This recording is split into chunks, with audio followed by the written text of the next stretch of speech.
Welcome to Press Bonanza. In this series, we delve into pivotal moments in history, starting from 1950, a key year marking the intensification of the war on organized crime. This journey begins with the aftermath of Benjamin Siegel's death, when the Mafia's covert operations began to unravel significantly. In our first series on this channel, we explored a groundbreaking Time magazine article featuring Frank Costello, which marked a significant moment as it was the first major exposé on organized crime. This article, which included dismissive quotes from FBI agents about the existence of organized crime in America, set the stage for subsequent explorations into this hidden world. Over the course of several episodes, we've examined various influential magazines like Life, Time, Look, the Saturday Evening Post, and the Sunday Times. Each publication peeled back layers of secretive stories, such as the Vegas skim and Mafia operations in the Bahamas, revealing hidden facets of organized crime. In this new series, we shift our focus from magazines to newspaper articles released from 1950 through the mid-1960s. Newspapers offer a different perspective, often presenting immediate reactions to events, which can include inaccuracies or sensationalism. For instance, the assassination of Anastasia in 1957 and the shooting of Costello were watershed events widely covered by the press. By examining every press article from this era, we aim to provide a comprehensive view of the organized crime landscape as reported in real time. This extensive review will not only cover prominent figures like Carlos Marcello, Tommy Lucchese, Joe Zerilli, the Campisi family, the Trafficante family, Paul Ricca, Tony Accardo and his brother Capone and his relatives Joe Profaci and Joe Bonanno, but will also touch on less prominent mobsters, merely mentioned in various articles. This approach allows us to piece together a more nuanced history of organized crime, exploring both major events and the subtler dynamics within different families, including those in Detroit, New Orleans, and beyond. By using press articles as our primary sources, we can reconstruct the narrative of organized crime from 1950 onward, giving you a detailed look at how these events were documented and discussed in the media at the time.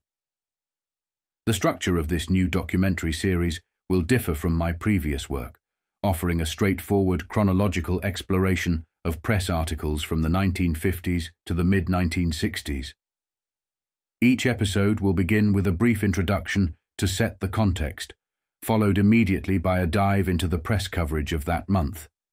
This format will provide viewers with a month-by-month snapshot of the evolving landscape of organized crime, offering a direct line through the tumultuous period.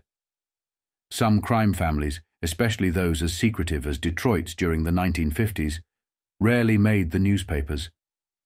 Joe the Boss Zerilli, for instance, was so adept at avoiding the spotlight that over a decade, only about 10 articles mentioned him, an average of just one article per year.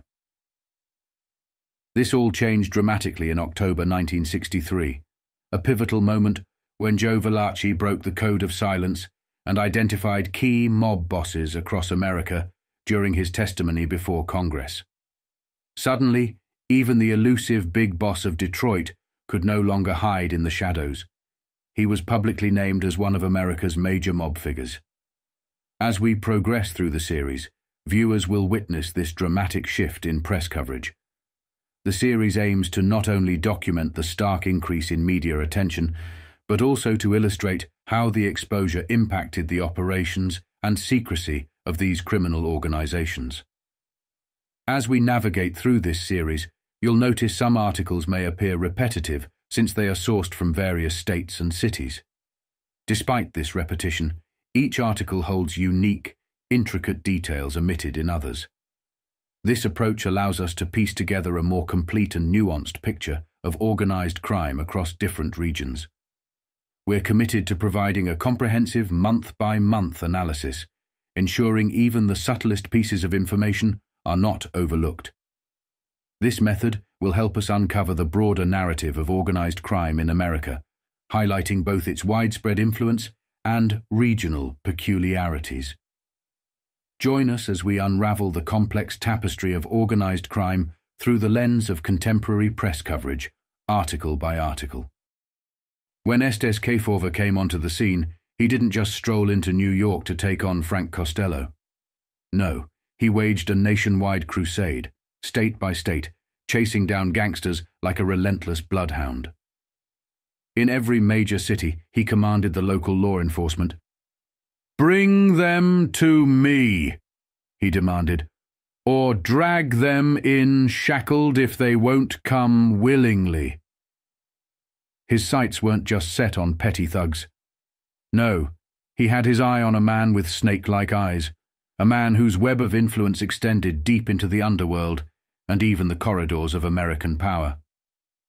That man was Santo Trafficante Sr., father of the notorious Santo Trafficante Jr., also known as Louis Trafficante, as well as his mysterious father. This was no ordinary mob boss. Trafficante was a force of nature. In the 1940s, when Luciano was holding court in Havana, Cuba, even he acknowledged the sheer untouchability of Santo. He was slippery, elusive, so much so that not even a bulldozer like Mayor Lansky would dare to cross him. The Trafficante family held an iron grip over everything in their domain. Their power didn't just stop with their territory.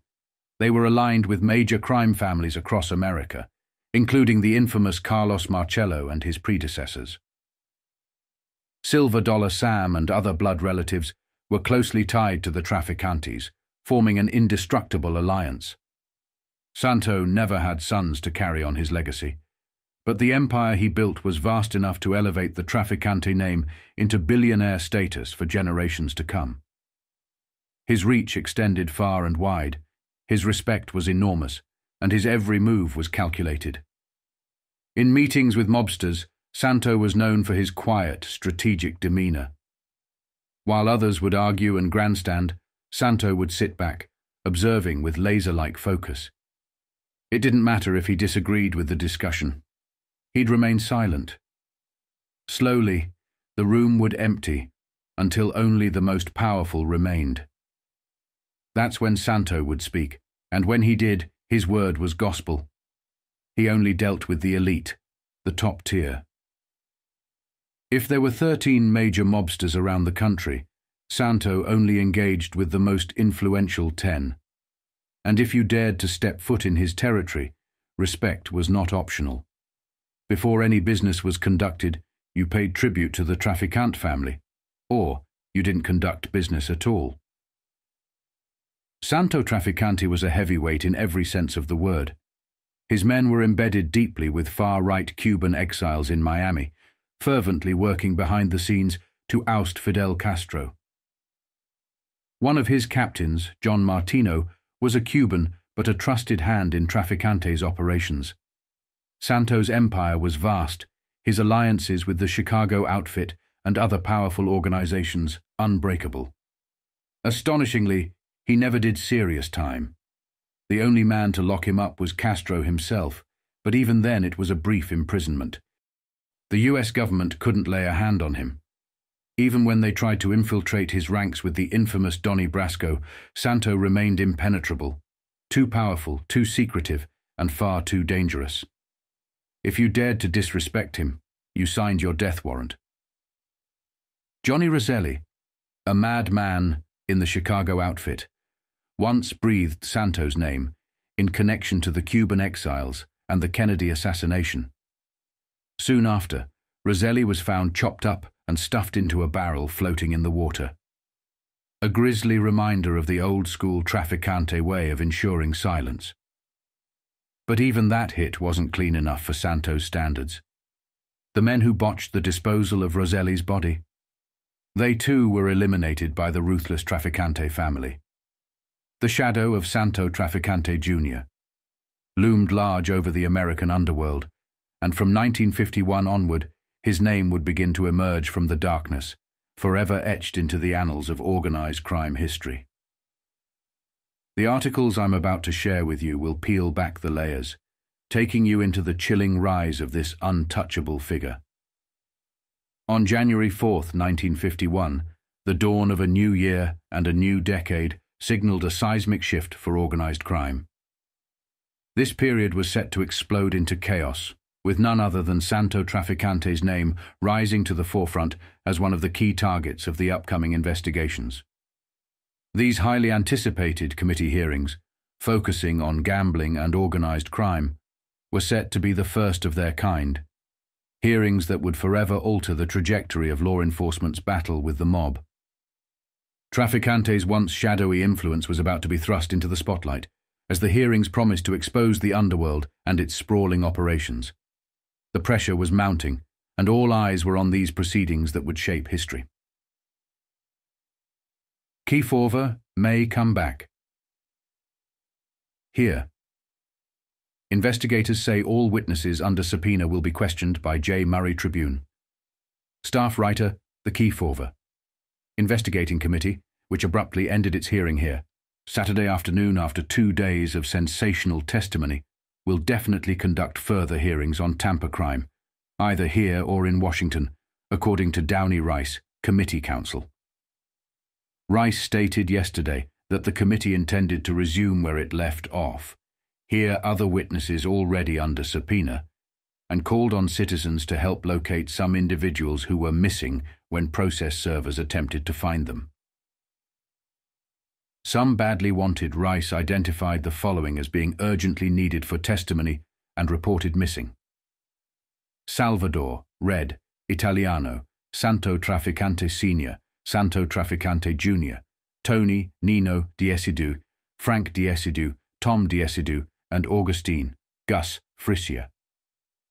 All of these individuals were named by the widow of Jimmy Velasco, the slain gambling fixer, along with Primo Lazzara, as members of the syndicate controlling the numbers racket in the area.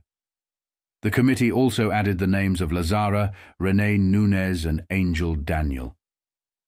We anticipate that these missing witnesses, along with certain public officials, will be called to a hearing either here or in Washington, at which time we hope to present a complete picture of crime and corruption, Rice said. Where to send information. He urged anyone who knows the whereabouts of any of the aforementioned individuals to contact the committee at its staff offices, Room 900, HOLC Building, 101 Indiana Avenue, Washington, District of Columbia. Public officials who are known to be under subpoena but have not yet been called include State Attorney Farrier, Mayor Hickson, Constable Hackney, and former Chief of Police Eddings. Rice was in Tampa for only a short time and stated that he, Ralph W. Mills, and George Martin, committee investigators, spent the past 2 days reviewing crime reports along the West Coast and in South Florida. He hinted that they had addressed some unresolved issues, and that if certain developments from the last 2 days prove fruitful, the hearing will likely be held in Tampa. 2 for each city. Rice pointed out that it was generally committee policy to hold at least 2 hearings in each city. Most cities visited had 2 hearings, although in some cases the first was held behind closed doors. When asked how soon this might occur, Rice replied, "Well, in the near future." He also noted that Senator Lester C. Hunt, who presided over the Tampa hearing, and the committee personnel regretted being unable to hear from many individuals under subpoena, particularly certain public officials. Additionally, there were numerous notorious racketeers who had managed to evade the service of subpoenas. As Senator Hunt indicated during the hearing, the search for these witnesses will continue relentlessly, Rice said. All witnesses, whether heard or not, remain under subpoena. By January 11th, tensions were reaching a boiling point, with even local citizens growing increasingly anxious about the reputations of their cities. They feared how they would be labeled as the situation escalated. There was growing frustration that the defendants who were being summoned to testify before the committee hearings had not been given adequate time to mount proper defenses, let alone issue formal denials. 2 primary accusations dominated the hearings. First, officials being implicated were not provided the chance to fully deny the allegations leveled against them. Second, critics claimed that the charges related to interstate crime were built more on speculation than solid evidence. This next article delves deeper into the intricacies of these charges, offering a closer look at the mounting tension and growing unease surrounding the proceedings. Interstate crime? Tampa given proof. Key Forver Committee record. Cited to show lone black hand of Mafia. By John Kilgore. Herald Staff. Writer Tallahassee. A boy and 6 men with shotguns in 4 states bear witness to the reality of interstate crime. Since the Key Forver Committee struck Tampa in late December, the town has been buzzing with criticism on 2 points. First, officials implicated in the hearings were not given the opportunity to provide denials or explanations. Second, Tampans claimed that interstate criminal charges were not proven. In response to the first point, Senator Estes Kefauver told the Herald in Miami on Monday that those wishing to be heard would be, even if it meant the committee had to return to Tampa. However, if Tampa is concerned about interstate crime connections, the committee has already demonstrated them in other cities. The committee has shown Tampa mobster connections on the Pacific coast and traced Tampa murder weapons to New Orleans. Testimony regarding the 7 Mafia murders had already linked the West Coast city to interstate crime before the committee arrived in Tampa. Unlike the allegations of official bribery in the Tampa hearings, the testimony came from a credible source.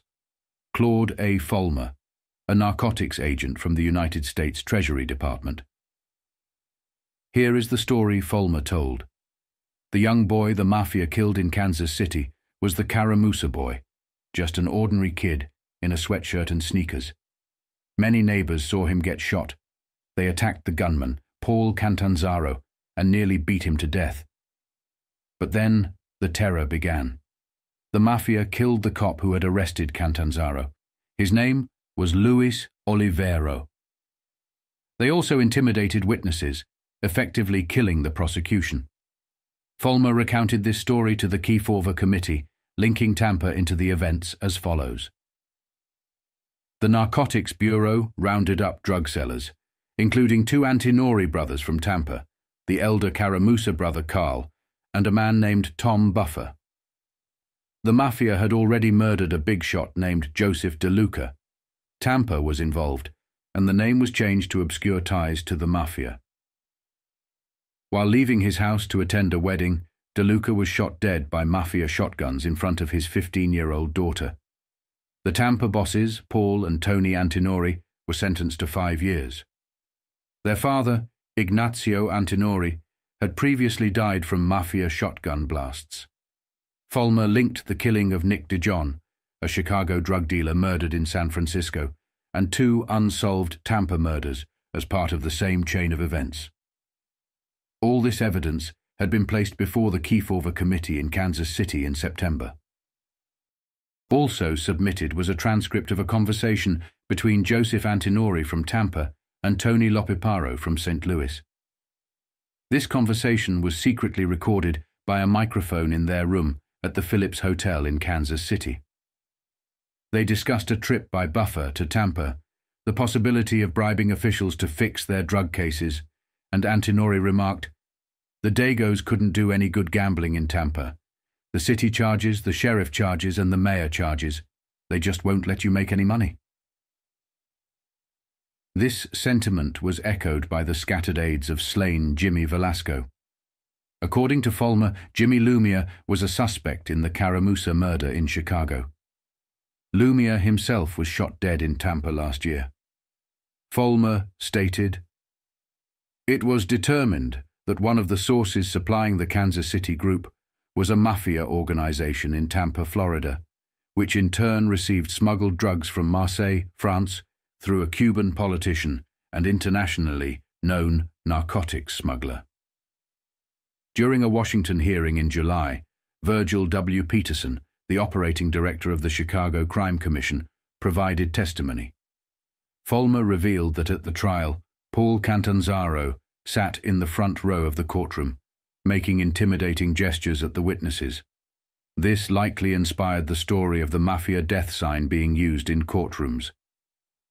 Caramusa had testified against his Mafia associates, likely because they had killed his younger brother. Buffer also testified for the government in a perjury case against De Luca's mistress, though Mafia members who testify rarely live long. The Mafia attempted to kill Buffer in St. Louis, and shotgun blasts eventually caught up with him in Lodi, California. In Tampa, Salvatore Italiano leads a group of racketeers controlling bolita and other forms of gambling. His principal lieutenants include Jimmy Lumia, Tony, Nino, Diesidu, Tom Diesidu, Paul Antinori, and Santo Trafficante. Paul Antinori is married to Rose Diesidu. Around 1947, Jimmy Lumia brought a racketeer named Philip Losicero to Tampa, and they opened a nightclub at the Chateau in the De Soto Hotel. 2 or 3 weeks before Jimmy Velasco's murder, Lumia and Losicero took a trip to New Orleans. The location they visited is allegedly the Mafia's headquarters in the southern states. When the Kefauver Committee arrived in Tampa, the Italiano mobsters were already fugitives from the subpoena servers. They remain at large. By April 6th, a significant shift was unfolding in the fight against organized crime. Headlines blared in bold, sensational print. Crime director declares war. The battle lines were drawn, and it was clear this wasn't just a crusade against the Santo Trafficante family. It was a full-blown assault on crime syndicates across the board, especially those operating in and around the Dade County area. The pressure was mounting, and the tides were turning against these powerful crime lords as law enforcement ramped up efforts to dismantle their sprawling empires. The times were changing, and the mob could no longer operate in the shadows unnoticed. A war was being waged, and it was on every front. Director declares war, JC's Hear Fiery Talk. From Mills, Ralph Mills, director of the Hillsborough County Crime Commission, declared war on organized crime in this area last night and predicted a new era for the county. Speaking before the Junior Chamber of Commerce, he stated, "Your Hillsborough County Crime Commission will certainly do its part to obtain better law enforcement." Mills traced the outcomes of cases in Broward and Dade counties, where several individuals were acquitted after being indicted.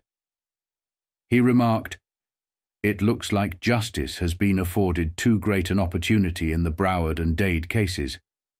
Let us hope that intense public interest in Hillsborough County will inspire officials to do their best to bring about justice here." Mills continued by highlighting the contradictions present in Tampa. Tampa poses a strange paradox. On one hand, I see the friendly, sincere faces of what I'm sure are the vast majority of people. Decent, hard-working citizens. Ruthless little band. Mills praised the many clubs and organizations dedicated to the betterment of the community, calling their work impressive. However, he also pointed out the darker side of the city. On the other hand, living right in the midst of this vast majority of clean and decent people, we find a ruthless little band of racketeers preying like vultures on our people. Nothing ever seems to happen to them, he continued. Certainly the jail doors have shut seldom, if at all, on those alleged to be the key hoodlums in the community. These are the ones who ran into hiding like a pack of rats when the Kefauver Committee was here, interested in letting the people hear what they had to say. Mills noted that several individuals, including Salvatore, Red Italiano, the Diesidu brothers, Angel Daniels, and Santo Trafficante Jr., had been subpoenaed, but failed to appear before the committee. Responsibility of Officers Mills criticized local law enforcement officers, stating that they have done little, if anything, to correct the situation. He emphasized that it is their responsibility to ferret out the criminals in our midst. He added, "The testimony of these officials, when viewed alongside that of other witnesses from this area, gives us all a pretty good idea of the reasons for so little official action." Mills expressed hope for a new era in Hillsborough County, noting that the people have been aroused to action, and the grand jury, which has just completed its work, seems to have gone about its job with purpose and vigor. Urges fair trials. He urged that indicted public officials be given fair and just trials, but added, "The people are also entitled to vigorous prosecution, in which all available admissible evidence against the accused is presented as clearly as possible."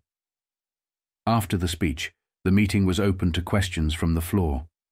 Jack Frost, who had unsuccessfully run for the legislature the previous year, asked, "How long will it be before our worthy county solicitor, Fisher, is reinstated?" Mills replied that it was up to the governor. Frost responded, "That's what I was afraid of." In response to another question, Mills asked that the JCs and all interested citizens aid the Crime Commission by providing information that would be passed on to law enforcement officials. However, he warned, "We are not going off half-cocked. We want to be sure of our facts, and this will take time."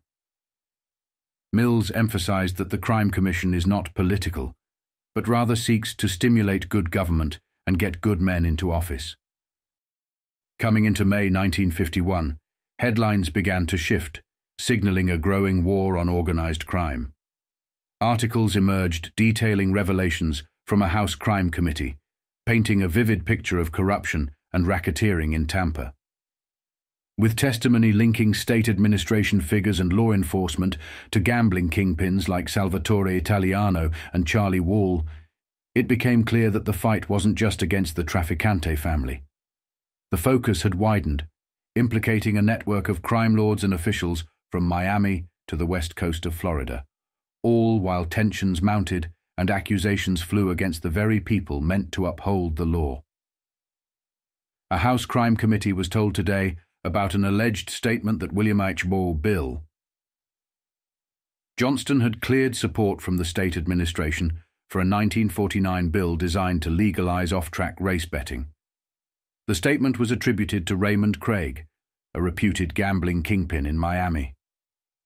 Johnston, owner of Florida Dog Tracks, was one of the big three contributors to Governor Warren's 1948 campaign.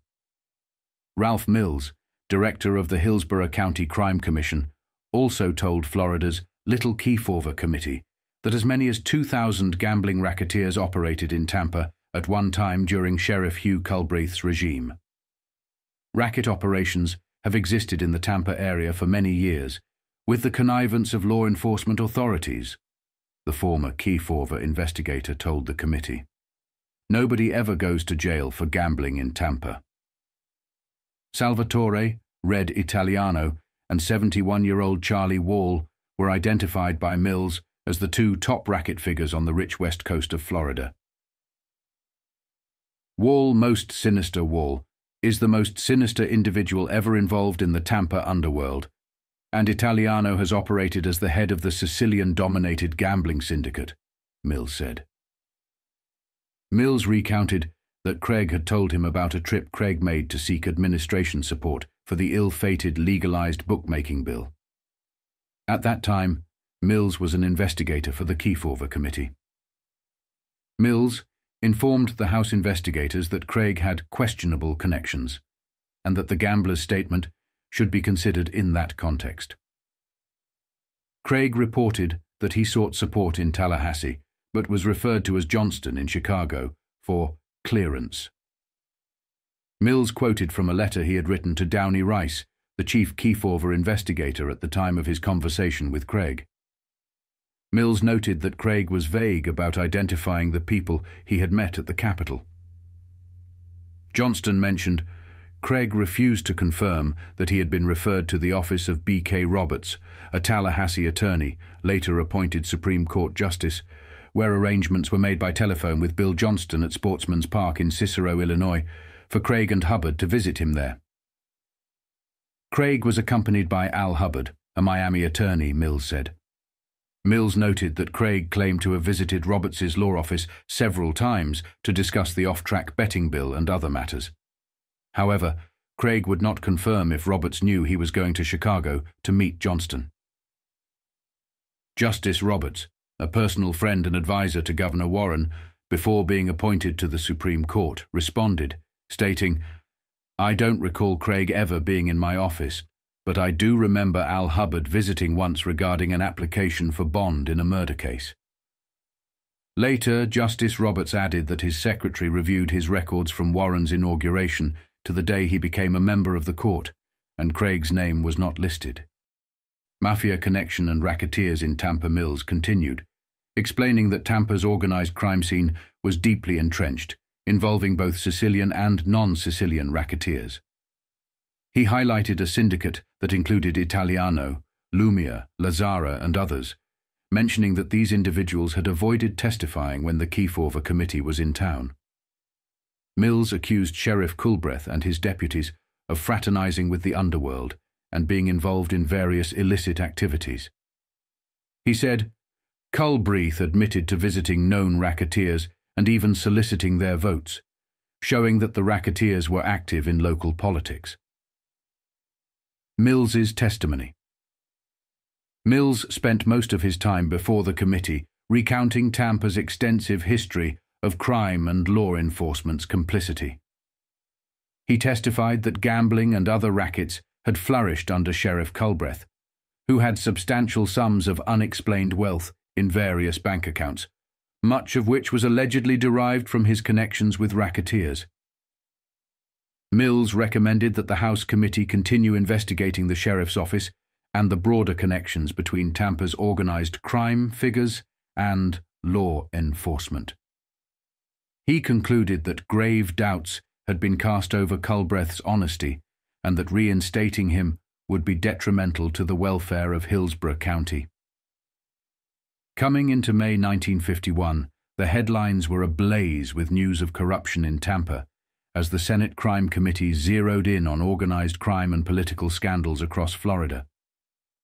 On May 1st, the committee released a damning report accusing Governor Fuller Warren of allowing his office to be exploited by crime syndicates, while law enforcement in Tampa was charged with failing to control the wave of violence and gambling.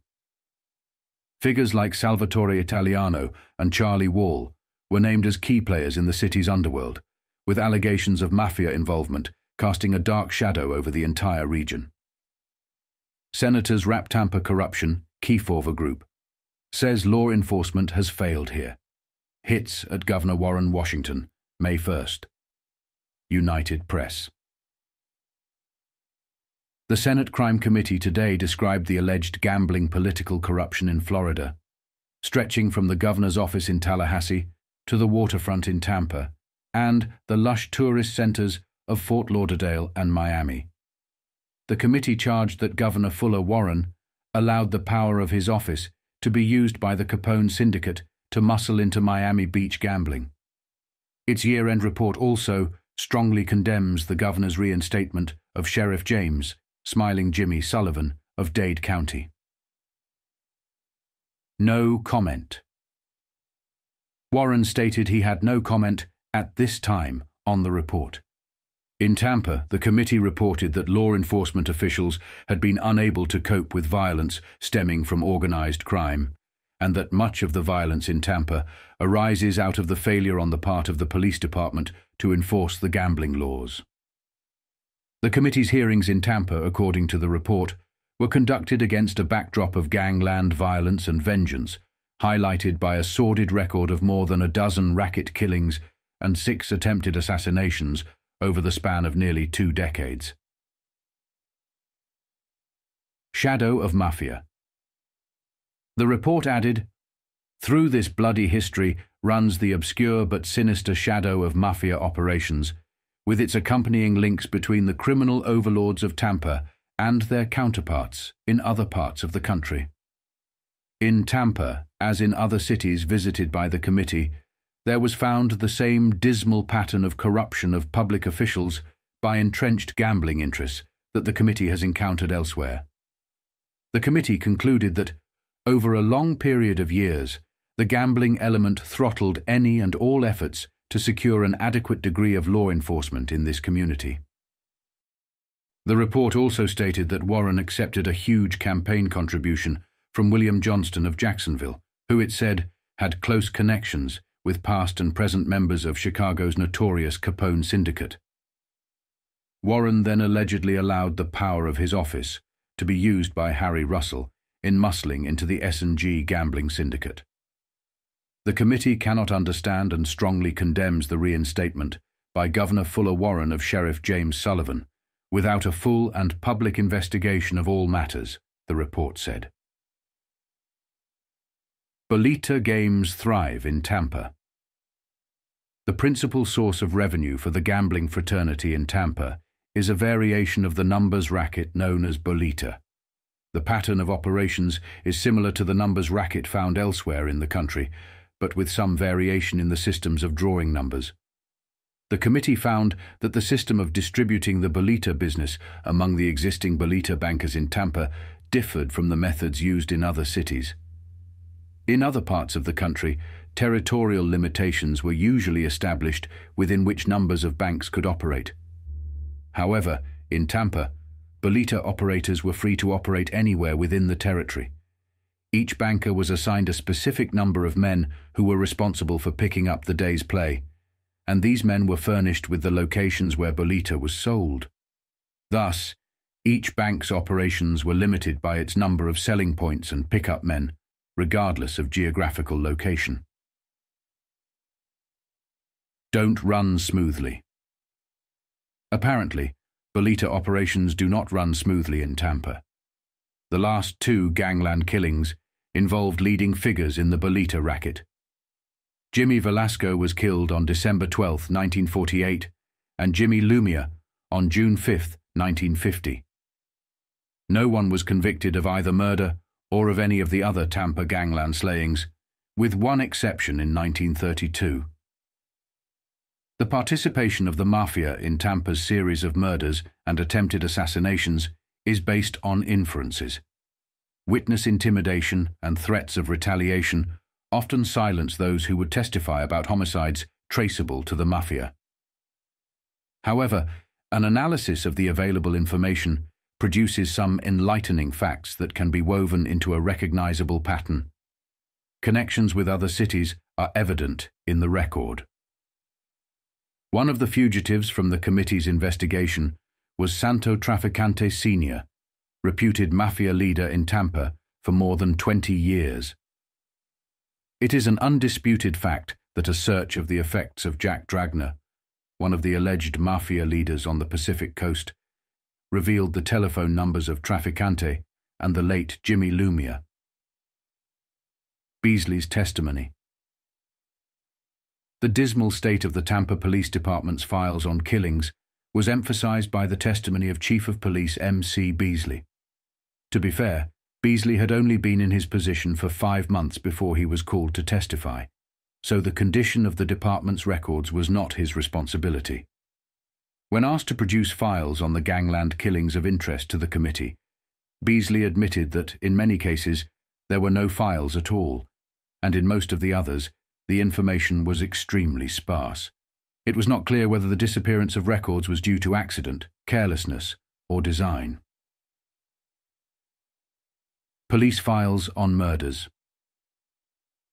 Missing one of the missing files concerned a man named George Saturday Zarate, who was twice targeted for gangland revenge. On February 10, 1936, he was shot at 8th Avenue and 14th Street in Tampa by 2 gunmen in a car, firing sawed-off shotguns. He was also attacked by gunfire at his home on Nebraska Avenue. Zarate's career included an arrest in New York as a suspect in drug trafficking with Charles Lucky Luciano. The only murder conviction in Tampa during the past 2 decades involved Zarate's brother Mario, who was sentenced to life imprisonment for the 1932 killing of Armando Valdez, a wholesale produce dealer. Oddly enough, the records from the Valdez case were also missing from police files. Another significant tie to the Mafia appeared in the murder of Joe Vaglici, also known as Joe Vagliccio, who was gunned down outside his sandwich stand on the morning of July 29, 1937. There were no arrests, and Vaglici's death was attributed to internal mafia conflict. Vaglici had previously been arrested in Cleveland in 1928 during a mafia meeting. New Orleans connection. There were indications of a connection between New Orleans and the Tampa killings. For example, the weapon used to murder Ignacio Antinori in 1940 was traced to a New Orleans store. The gun had been purchased by a man using the obviously false name of John Adams. Antinori had been in conflict with the syndicate controlling Tampa gambling for 3 years before his death. He was the father of Paul and Joe Antinori, who had been involved in narcotics activities. Chief Beasley on the Mafia. Chief Beasley, a police officer with nearly 25 years of experience in Tampa, except for his service in the armed forces from 1942 to 1946, gave the committee his views on the Mafia's existence. Question: do you believe there is a Mafia or syndicate? Answer: I absolutely do, yes. Question: would you like to tell us your concept of the Mafia and its effect on these murders and witnesses? Answer: my concept of the Mafia is that it consists of Italian people, particularly Sicilians, who migrated into this country. There were criminal bands in Italy and Sicily that came here and organized into crime syndicates. They got into this syndicate through political influence, and they have far-reaching activities. More jail time needed law enforcement in Tampa has been unable to effectively address organized crime. From January 1st to September 1st, 1950, only 96 arrests were made for gambling violations, and not one of those arrested went to jail. 45 forfeited bonds, and charges against 43 others were dismissed. Only 6 defendants were fined, with 2 cases still pending as of September 1st, 1950. Wall's testimony. The close alliance between gambling and violence in Tampa is illustrated by the testimony of Charles Wall, a gambling power in Tampa, for nearly 50 years. Over 14 years, there were 3 attempts on Wall's life, but he survived all of them. Despite this, Wall claimed he had no idea why anyone would want to kill him. The committee found that illegal gambling cannot operate without protection from law enforcement. Sheriff Hugh L. Culbreth, State Attorney J. Rex Farrier, and retired Chief of Police J. L. Eddings were central figures in this web of corruption. Culbreth's financial inconsistencies. After his appearances before the committee, Sheriff Culbreth was indicted by a Hillsborough County grand jury for accepting bribes and engaging in misconduct. While most of the charges were later dismissed, the committee remained skeptical of Culbreth's financial claims. Over his years as sheriff, Culbreth's net worth allegedly grew from approximately $30,000 to more than $100,000. Yet he could not satisfactorily explain this wealth to the committee. Furthermore, he did not fully explain his business dealings with Salvatore Red Italiano, a notorious Tampa gangster. The committee remains concerned about Culbreth's involvement in suspicious real estate deals and his brother's alleged bookmaking activities within the county jail. On May 1, 1951, the Senate Crime Committee released a sweeping report outlining 39 recommendations aimed at bringing organized crime under control. The proposed measures, directed at both state and federal levels, emphasized that crime prevention was primarily the responsibility of state and local governments. The committee called for thorough investigations, tougher sentencing, and better cooperation between law enforcement agencies. At the federal level, they advocated for the creation of special racket squads, stricter enforcement of tax laws, and tighter regulations on gambling and immigration, setting the stage for a more coordinated national effort to combat organized crime. Crime Committee makes 39 control recommendations. Washington, May 1st, Associated Press. The Senate Crime Committee today recommended a total of 39 measures that it believes should be implemented to bring organized crime under control. Since the committee emphasized that crime prevention is primarily the responsibility of state and local governments, the recommendations in that area are listed first. For state and local governments, state committees should conduct thorough investigations of organized crime. Grand jury investigations should be held in every community where wide-open gambling and racketeering conditions exist. Each state should conduct a survey to ensure complete cooperation among law enforcement agencies and prevent buck passing. Special racket squads should be organized within the states. Stiffer sentences should be imposed on offenders involved in criminal activities connected with organized crime. Establishments that permit gambling should be deprived of their liquor or other licenses. A citizens' crime commission should be created in each large community to monitor the local crime situation. For federal action, Congress should continue the present committee for a limited time to monitor organized crime in interstate commerce. The Justice Department should establish a special racket squad. A 3-member federal crime commission should be created to continue the work of the crime committee. The Treasury Department's new special fraud squad should maintain constant oversight of the tax returns of known racketeers. The Bureau of Internal Revenue should strictly enforce regulations requiring taxpayers to keep full records, with special emphasis on racketeers. Gambling casinos should be required to maintain daily records of money won and lost. Betting losses should not be deductible for income tax purposes.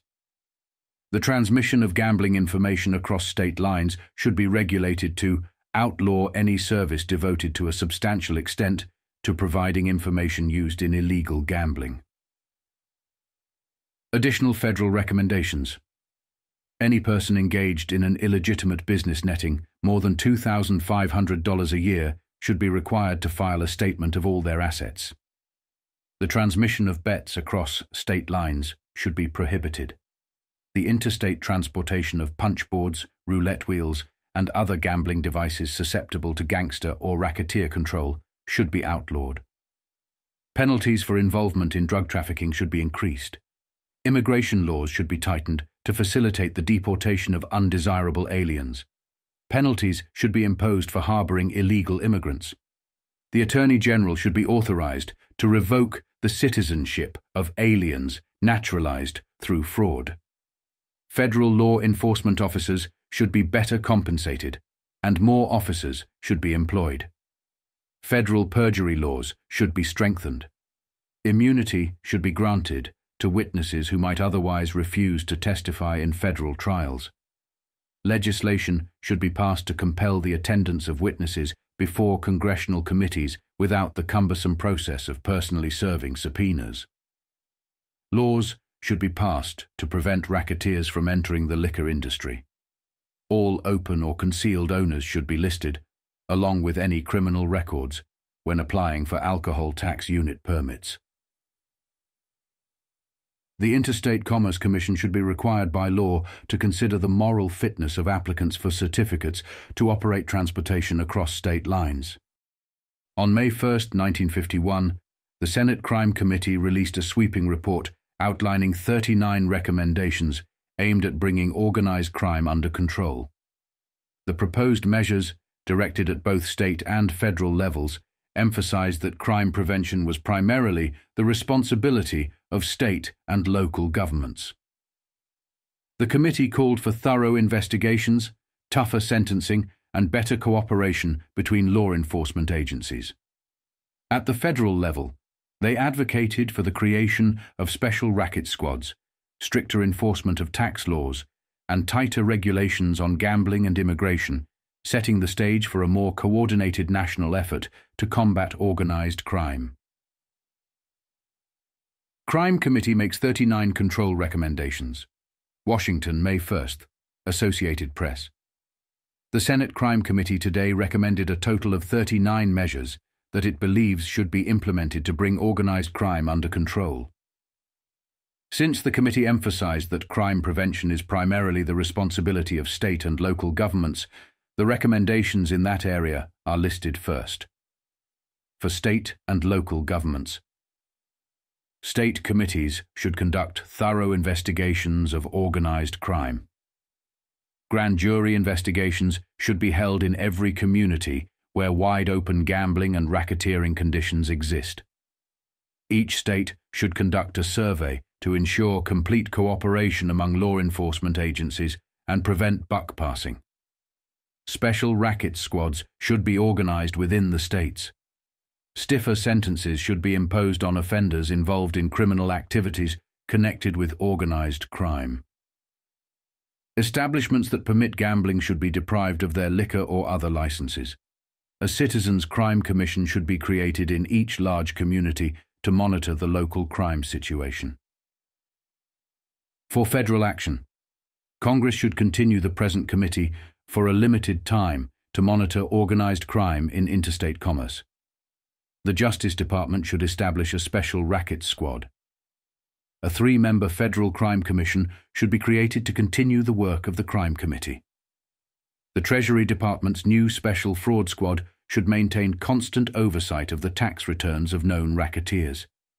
The Bureau of Internal Revenue should strictly enforce regulations requiring taxpayers to keep full records, with special emphasis on racketeers. Gambling casinos should be required to maintain daily records of money won and lost. Betting losses should not be deductible for income tax purposes. The transmission of gambling information across state lines should be regulated to outlaw any service devoted to a substantial extent to providing information used in illegal gambling. Additional federal recommendations. Any person engaged in an illegitimate business netting more than $2,500 a year should be required to file a statement of all their assets. The transmission of bets across state lines should be prohibited. The interstate transportation of punchboards, roulette wheels, and other gambling devices susceptible to gangster or racketeer control should be outlawed. Penalties for involvement in drug trafficking should be increased. Immigration laws should be tightened to facilitate the deportation of undesirable aliens. Penalties should be imposed for harboring illegal immigrants. The Attorney General should be authorized to revoke the citizenship of aliens naturalized through fraud. Federal law enforcement officers should be better compensated, and more officers should be employed. Federal perjury laws should be strengthened. Immunity should be granted to witnesses who might otherwise refuse to testify in federal trials. Legislation should be passed to compel the attendance of witnesses before congressional committees without the cumbersome process of personally serving subpoenas. Laws should be passed to prevent racketeers from entering the liquor industry. All open or concealed owners should be listed, along with any criminal records, when applying for alcohol tax unit permits. The Interstate Commerce Commission should be required by law to consider the moral fitness of applicants for certificates to operate transportation across state lines. On May 1, 1951, the Senate Crime Committee released a scathing report warning that the unchecked activities of organized crime syndicates, along with their political enablers, posed a grave threat to the American way of life. The committee specifically criticized former New York Mayor William O'Dwyer, now U.S. Ambassador to Mexico, for allowing rampant crime under his watch. The report further spotlighted the powerful influence of underworld figures like Frank Costello and linked organized crime to monopolistic practices and tax evasion, with recommendations aimed at curbing these dangers across the country. Crime probers. Say rackets threaten U.S. way of life.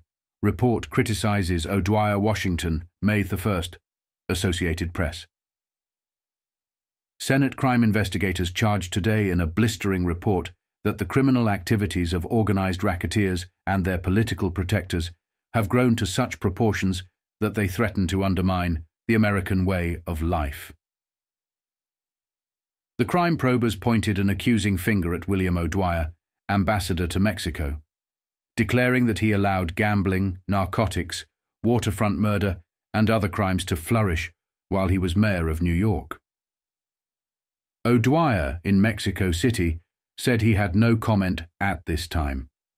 The senators also stated that Frank Costello, the reputed prime minister of the underworld, still holds a strong, sinister influence over Tammany Hall, the Democratic Party organization in Manhattan. In a 195-page report that reads like a dynamite-charged true detective story, the committee, headed by Senator Kefauver, Democrat, Tennessee, shone a spotlight on monopolistic tax-dodging racketeering, often protected by police officials and their government superiors, from coast to coast. While much of the committee's criticism was aimed at New York City, a long-time Democratic stronghold, it also rebuked Republican administrations. It declared that gambling was going full blast in Saratoga County, New York, in the backyard of Republican Governor Thomas E. Dewey, until shortly before the committee began hearings in New York. Dewey has since ordered an investigation of Saratoga gambling, which the committee called gratifying. Skeptical eye on Dewey.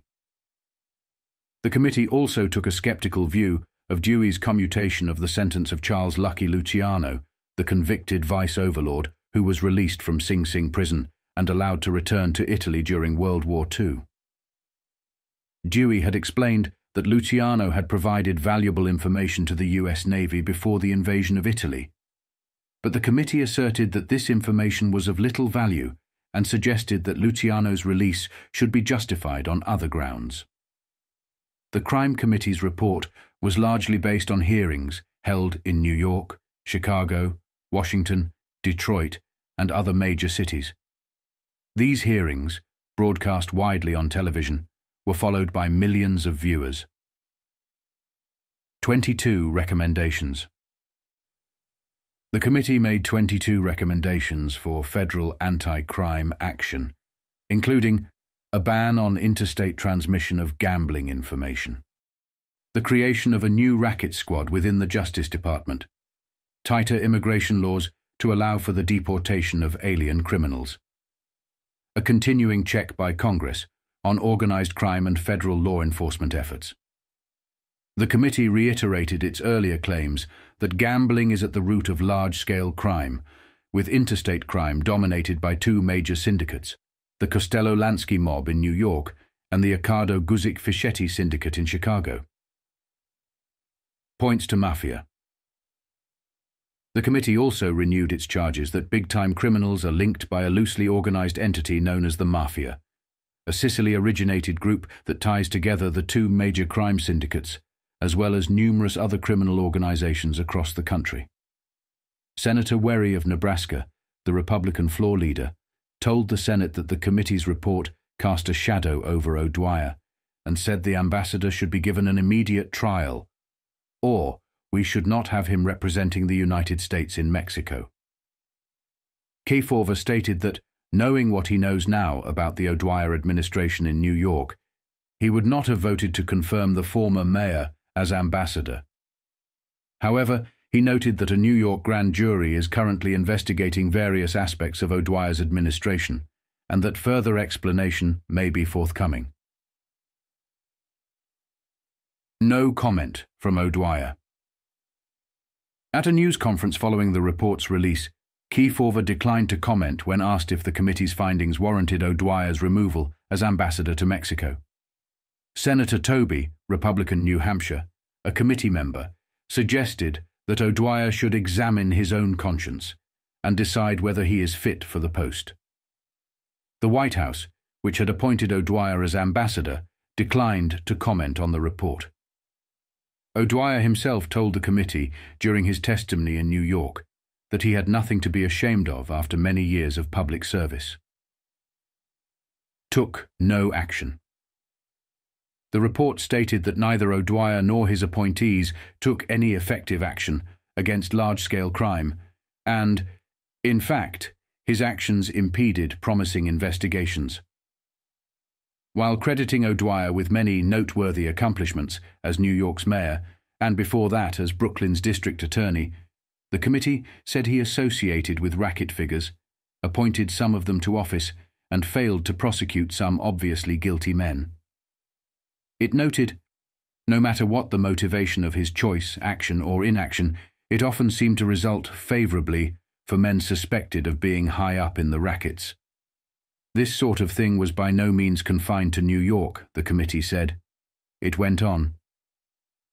Despite known arrest records and well-documented criminal reputations, the leading hoodlums in the country remain, for the most part, immune from prosecution and punishment. This quasi-immunity of top-level mobsters can be ascribed to what is popularly known as the fix. HIT's wire service. The committee fired one of its heaviest barrages at the Continental Press Service, which transmits racing information to many parts of the country. K4 has described this organization as public enemy number one, and the committee called it the indispensable link for big-time gambling.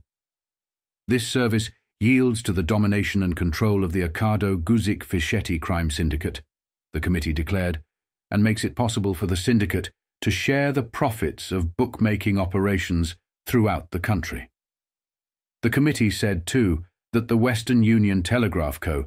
has given aid and comfort to gambling law violators by allowing its facilities to be used by bookmakers. On only one point was there disagreement among the 5 committee members over the report. Wiley dissents. Senator Wiley, Republican Wisconsin, dissented from the other members' recommendation that a permanent federal crime commission be established. Wiley said he was afraid this might lead to the creation of a national police force. Among the recommendations all members agreed on were that the use of the mail be denied for the purpose of making or paying off bets, that gambling casinos be required to keep records of money won or lost, that the interstate transmission of punchboards, roulette wheels, and other gambling devices be banned, that there be stricter enforcement of regulations requiring taxpayers to keep adequate records, especially in the case of criminals said by the committee to be continually flouting such regulations. In New York, Western Union issued a statement saying it cooperated fully with law enforcement officials, but did not undertake to censor or police messages on its leased wires. O'Connor takes over. With publication of the report, Senator O'Connor, Democrat Maryland, took over the chairmanship of the crime committee from Kefauver, who has said he can't spare the time for the job anymore. Kefauver wants to devote his attention to foreign affairs. O'Connor told reporters that the committee, which has until September to complete its work under a recently granted extension, will focus for the time being on pushing the anti-crime legislation it wants. Later, he said, the committee may investigate other aspects of interstate crime, such as narcotics and prostitution. If so, O'Connor said, it is possible there will be more televised public hearings. In the brief floor discussion that followed the report's issuance, Senator Kem, Republican Missouri, told Kefauver he considers that the committee has just scratched the surface in disclosing the partnership between politics and crime in Missouri. Kem demanded to know why what he called Missouri's mother crime, a still unsolved ballot box theft that disrupted a 1947 election fraud investigation, was not mentioned in the report. Kefauver said his committee was created to show how the vehicle of interstate commerce was used by criminals and to find means of blocking it. Certainly the senator wouldn't expect us to solve the crime for him, Kefauver said, adding that the Federal Bureau of Investigation has devoted more men and money to the case than any other. This article, published on May 24th, covers the impending release of the Haley Committee's report on crime and corruption in Florida, following weeks of investigation into organized gambling and the activities of state officials. The committee focused heavily on the Florida State Racing Commission's questionable decision to readmit known bookmakers to Miami racetracks and explored connections between figures like Governor Warren and infamous criminal associates, including a former Capone ally. The report, set to be filed soon, addresses these concerns, while testimony from various witnesses, including crime commission members and law enforcement officials, paints a picture of widespread corruption. The committee, under time constraints, had only limited opportunity to dig into Florida's extensive criminal underworld. Tallahassee, May 24th, by staff writer. The unveiling of the Haley Committee's report on crime and corruption in Florida is due tomorrow. It is awaited expectantly as the climax of several weeks of hearings. Since the House investigating group was born out of the sound and fury that arose after Governor Warren's reinstatement of tolerant Dade County Sheriff Sullivan, it has worked with limited time, allowing only random investigations into Florida's organized gambling syndicates and the conduct of some officials. The group has had time for only one thorough investigation, which focused on one phase of the State Racing Commission's activities, finding that Commissioners B.P. Bevel and Roy Patience had little explanation for readmitting a number of known bookmakers and touts to Miami racetracks. Only a casual inquiry was made into the absence of any commission action against the Miami Beach Kennel Club, following disclosures before the U.S. Senate Kefauver Committee that a former friend and associate of the late Al Capone held joint hidden control of the track with Bill Johnston, one of Governor Warren's major campaign contributors. Hidden ownership is forbidden by law. Capone's friend, Patton. The Capone friend is John Patton, who was the boy mayor of Burnham, Illinois, when the town was the headquarters for the Capone crowd during the hectic and bloody gang era of Prohibition.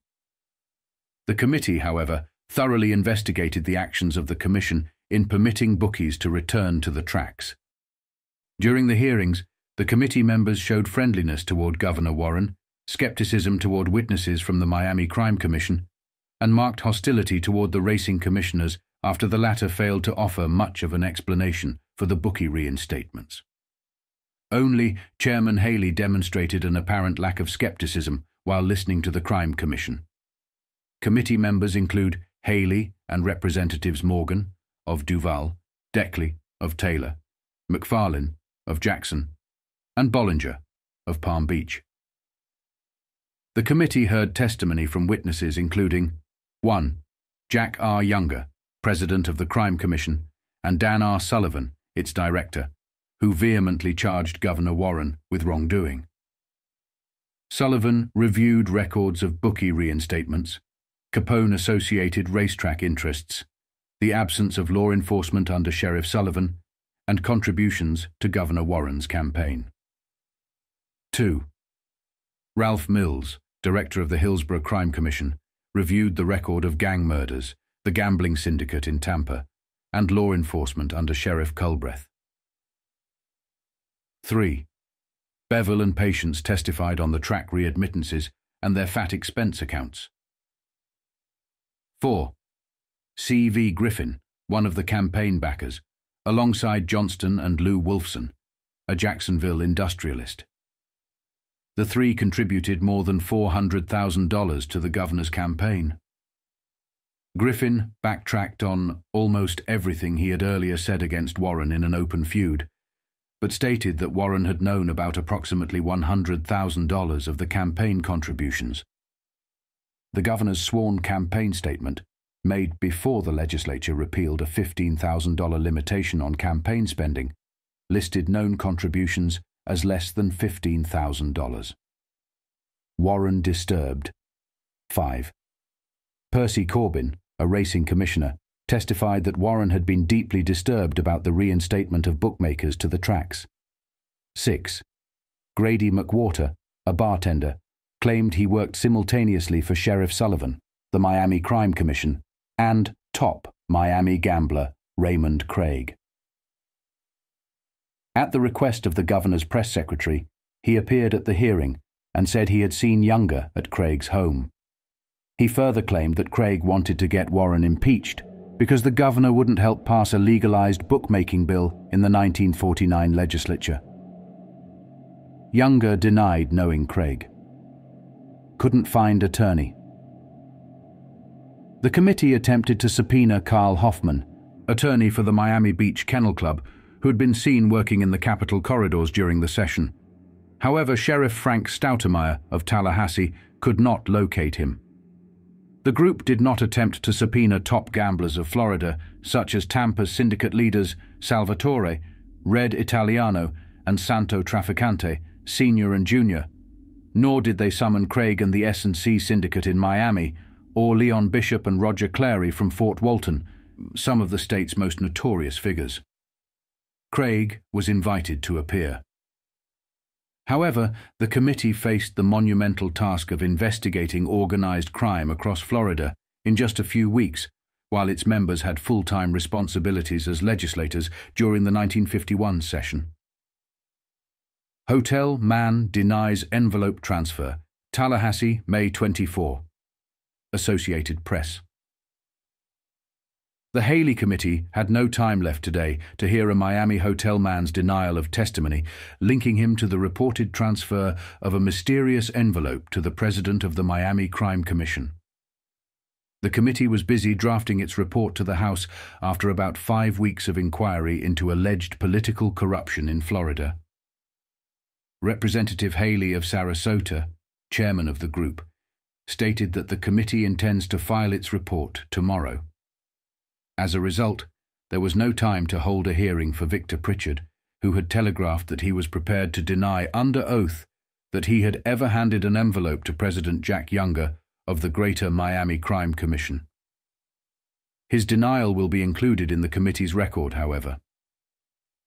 Grady McWhorter, a bartender, had testified before the committee on Saturday night that he witnessed the envelope being passed and that he reported it to Governor Warren.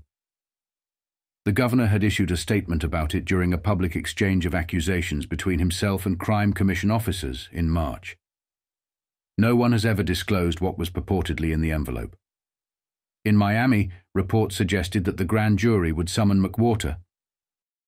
On June 20, 1951, the Senate Crime Committee's investigation into organized crime in Tampa exposed a dark and violent underworld. The hearings revealed a sordid history of more than a dozen racket-related murders and 6 attempted assassinations over 2 decades, all shadowed by Mafia operations. The committee uncovered deep corruption within Tampa's law enforcement, where bribes fueled rampant illegal gambling, including the Bolita racket. Figures like Santo Trafficante Sr. were linked to a national crime syndicate, and Sheriff Hugh Culbreth was indicted for accepting bribes. Tampa's criminal underworld was laid bare, revealing a city gripped by crime and political corruption. Crime and politics. As revealed by the Special United States Senate Committee, Kefauver, to investigate organized crime in interstate commerce, Tampa's sordid record. The committee hearings in Tampa were conducted against a backdrop of gangland, violence, and vengeance, highlighted by a sordid record of more than a dozen racket killings and 6 attempted assassinations in less than 2 decades. Through this bloody history runs the obscure but sinister shadow of Mafia operations, with its accompanying links between the criminal overlords of Tampa and their counterparts in other sections of the country. The committee could not conduct an adequate investigation into the Mafia's involvement in these murders because all suspected Mafia members vanished from their homes and usual haunts when it became known that the committee intended to investigate their activities. In Tampa, as in other cities visited by the committee, there was the same dismal pattern of corruption among public officials by entrenched gambling interests. Outright bribery. There is testimony in the committee's record showing that these interests have resorted to the customary policy of outright bribery, channeling substantial amounts of money into political campaigns. The principal source of revenue for the gambling fraternity in Tampa is a variation of the numbers racket known as Bolita. The pattern of operations is similar to the numbers racket in other parts of the country, but with some variation in how the numbers are drawn. The last 2 gangland killings involved leading figures in the operation of the Bolita racket. Trafficante and Dragna. One of the fugitives from the committee's investigation was Santo Trafficante Sr., a reputed Mafia leader in Tampa for more than 20 years. It is an undisputed fact that a search of the effects of Jack Dragna, one of the alleged Mafia leaders on the Pacific coast, yielded the telephone number of Trafficante.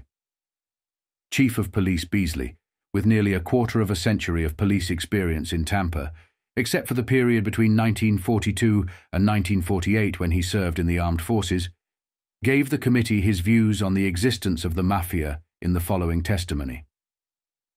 Question: do you believe there is a Mafia or syndicate? Answer: I absolutely do. Yes. Question: would you like to tell us your concept of the Mafia and its effect on these murders and witnesses? Answer: my concept of the Mafia is that, well, I believe it consists of Italian people who have come from the southern part of Italy, Sicily. I believe they are known as Sicilians, who have immigrated into this country through the immigration channels in the early part of Mussolini's regime.